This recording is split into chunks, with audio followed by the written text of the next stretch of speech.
Uwitwa Jihadi yavuze magana cyenda na mirongo inani n'icyenda yego bakavuga bati urwo rubuga ubwo wemera ko ari urwawe yego ese ntabwo waba ufite uruhare mu kuba warafashe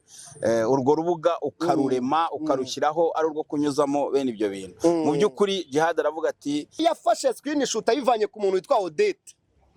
bwa mbere nibazwa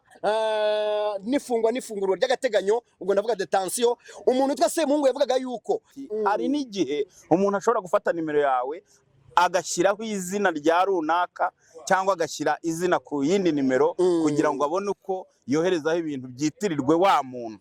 ariko icyari kuba cyiza ni iki ngiki tujye tunganirana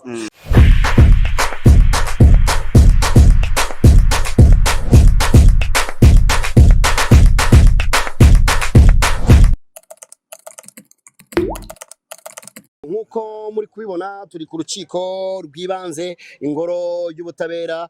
n'urukiko rw'ibanze kuko nkuko nemeje kubivuga rwa Kicukiro aho tumajije kumva iburanwa cyangwa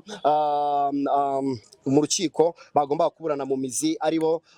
Jihad uzaba kiriho Cyprien ari kumwe nabo bari kumwe amashumi ye harimo Niesta Papi harimo Ishimwe Pazomani ndetse na François Savio Ndimbati umeze neza na amahoro cyane watangiye n'urukiko mu rukiko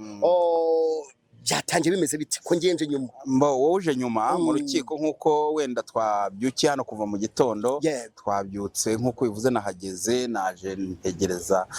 ababurana ko bahagera ababurana bahageze mpari ngira ngo abantu bagiye babibona twagiye tubibabwira cyane ababurana bahageze ndetse nongera mbwira abantu ko uzaba kiriho Cyprien Jihad ariwe wasotse mu modoka bwa mbere na mugenzi we bari bicaye hafi bavuga bati tuze kuva mu mbere bya bindi byo gutinya kamera uyu munsi ntabwo yatinye ntabwo yayihunze yahanze amaso kamera rero wenda mvuze ku ruhande twari turimo rwo mu rukiko imbere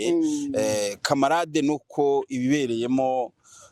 navuga ngo hari n'ibiteye agahinda kuko witwa Jihad asutse amarira ararize Jihad amarira menshi asutse amarira menshi ndetse abwira perezida w'urukiko ati nyakubahwa perezida n'amarira menshi aramubwira ati nyakubahwa perezida nimushishoze neza murasanga nta hantu nkuriye no kuba narakwirakwije amashusho y'urukozasoni ndetse hagiye hagarukwa ku ngingo cyane yo kubaza ku ruhande rw'abunganira Jihad ndetse na Jihad ubwe baramubaza bati ariko urwo rubuga uremera ko ari urwawe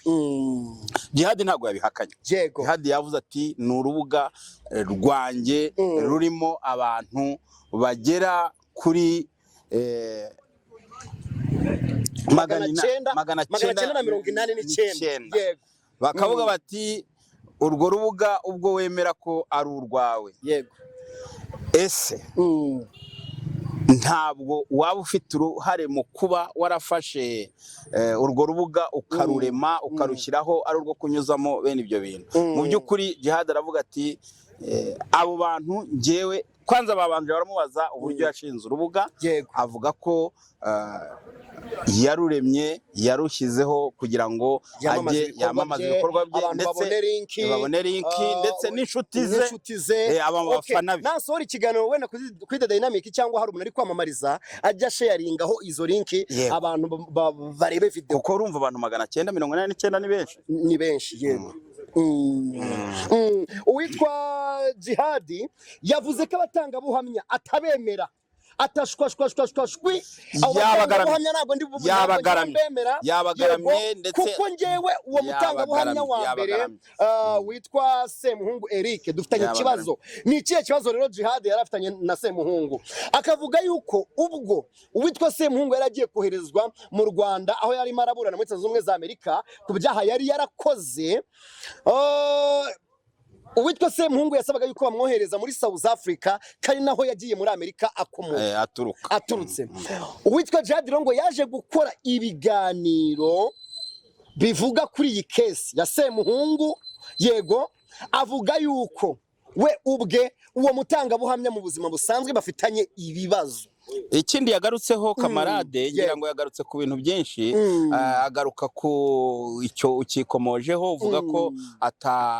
atamufata nk'umutangabuhamya, ko bafite icyo bapfa cyane cyane ku biganiro yagiye amukoraho,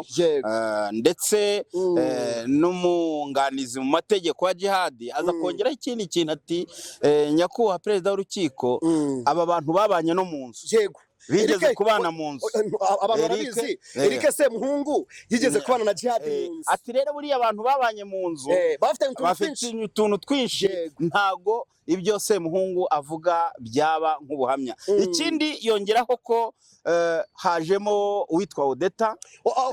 we ukuntu avuga, uwitwa Jihad avuga yuko imvugo zahindutse. Uwitwa Semuhungu yavuze ko yafashe screenshot ayivanye ku muntu witwa Odeta bwa mbere, nibazwa n'ifungurwa ry'agateganyo, ubwo ndavuga detention. Umuntu witwa Semuhungu yavugaga yuko screenshot yayivanye ku muntu witwa Odette, n'ubu ngubu uri gushakishwa. Uwo Odette ni umwe mu bantu bajya basohora cyangwa bapostinga kuri stati za WhatsApp video z'urukozasoni, pornography ndetse n'ibindi byinshi bigiye bitandukanye. Ati rero imvugo yahindutse kuko Semuhungu ubu ngubu yavuze ko ari screenshot yafashe ubwo yari ari kumwe n'uwitwa Zinda Sharoni. Uyu Sharoni ni umwe mu bakobwa bahostinga mu tubari dutandukanye, yego. Akavuga yuko ubwo bari kumwe itariki, nayifashe reka nyivuge, itariki 9 z'ukwa 11 2026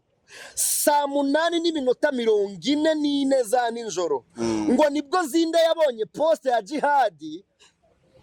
yayipostinze kuri stati ye ya WhatsApp.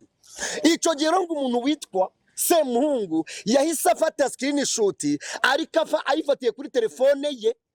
ayifatira kwa Zinda. Ariko icyo kintu cyanagaritsweho kamarade, baravuga bati hari ba Jihad benshi, hari ba Jihad benshi, ati ndetse ni kiri butwemeje ko ari Jihad wakinnye mu Mavubi, wakinnye mu Aperi, wakinnye muri Jihad hirya no hino, ati bari ba Jihad. Ati ariko nimutubarize ubushinjacyaha, nibutugaragarize iyo nimero, uretse izina ryanditseho ni Jihad. Ndetse bagira n'impungenge, baranavuga bati hari n'igihe umuntu ashobora gufata nimero yawe agashyiraho izina rya runaka cyangwa agashyira izina ku yindi nimero kugira ngo abone uko yoherezaho ibintu byitirirwe wa muntu. Ariko icyari kuba cyiza ni iki ngiki tutunganirana, ngo icyari kuba cyiza ahubwo uyu muntu screenshot yari gusiba nimero, yari gusiba izina, tukabona akagaragaza nimero ni ya Jihad. Nimero ya Jihad ni 078 n'iyi. Atariko turi kona Jihad profile ntigaragara, turabwirwa n'iki niba ari n'ifoto ntigaragara, n'ifoto ntagiriho nyine profile picture, ifoto ntihagaragara. Noneho ro Jihad arongera avuga ati n'ikimenyimenyi uyu Zinda nawe n'umuntu dufitanye ibibazo, nawe ngo yamukozeho inkuru. Umuntu nakozeho ibiganiro igihe bamufataga Zinda bakamujyana muri rehab, bamusanzemo ibiyobyabwenge. Bivuze ngo Jihad rero aba batangabuhamya bose uko ari babiri, yaba Semuhungu ndetse na Zinda, ni abantu yagiye akoraho ibiganiro byagiye bibabaza, bityo bakajya imbizi. Urabyibuka ubwo uwitwa Zinda afitanye ibibazo n'abitwa ba Muyango, uwitwa Jihad yavugiraga bitwa ba Muyango ndetse n'abandi, akavuga ati se niba abantu dufitanye ibibazo nibo bari bakwiriye kuba abatangabuhamya koko. Ahubwo binagaragare ko wenda tugiye no mu busesenguzi, ntago twebwe turi urukiko, wenda urukiko ruzareba uko nicyo rugiye gukora kugira ngo wenda rutange ubutabera. Mu by'ukuri iyo ugarutse ku mvugo ya Jihad cyangwa kubamwunganira, usanga ku rundi ruhande ukavuga uti kuki bano bantu Jihad arimo kuvuga ko bafitanye ibibazo kandi agatanga n'ibimenyetso, kuki ari bo bantu babonye koko ko yaba yarasakaje ayo mashusho. Ikindi ngira ngo nk'ubushinjacyaha bakomeje nabwo, urukiko rwababajijeho rurabaza ruti ese ubundi tubaze, babajije umushinjacyaha baramubaza bati ese hari itegeko ubundi rihari cyangwa hari amabwiriza agenga amagurupe ya WhatsApp. Ariko tutaragera aho ngaho, uwitwa Jihad yabajije ati nimunyereke umuntu naba nareretse video cyangwa narayoherereje. ati umuntu weretse video ni umuntu umwe witwa Okim twakoranaga ibiganiro ariko ntago nanyigeze mwohereza video. Yego anavuga ko impamvu yayimweretse bari bagiye gukora ikiganiro aravuga ati cyo kwamagana. Aravuga ati twari tugiye gukora ikiganiro cyo kwamagana ndetse no kwigisha tuvuga ko ibi bintu bidakwiye. Ariko uwo muntu nubwo dukorana ati yewe n'umushoferi n'umukameraman nta video nigeze mbereka nta niyo nabahaye ati kuko nabonaga ko ari ibintu biteye isoni. Abamwunga